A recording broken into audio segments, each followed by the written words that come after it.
Well, Dalal Street ended in the red for the sixth straight day this week. BSE companies wiped out investor wealth of over 8 lakh crore rupees in just 6 days. The Nifty and the Sensex erased all their gains from the previous week and fell over 2% each in the week gone by.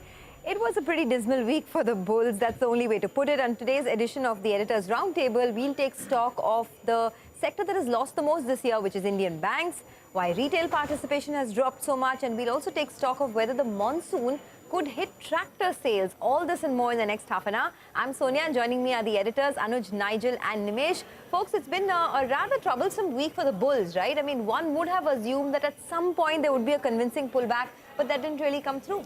I think, Sonia, the market actually has been in some kind of a downtrend ever since the year turned. Really, the market's been quite negative. It's just that after the budget sell-off, we got some kind of a mirage that the market is on its way to recovery and, the market's headed back up. Actually, what the market did was, because the budget day lows and that red bar was a big one, after that the market had a decent recovery. But what we're trying to do is essentially fill the same gap. And in any case, the markets normally make some kind of, the markets always test the bottom to check if there's some kind of a double bottom or not. So the budget day lows, if you notice, on closing basis, we've already violated that. But on intraday basis, we're trying to see if there's some kind of a support there or not. But more than that, I think it's the texture of the market. It saps you of energy. I think a lot of retailers complaining about their portfolios once again.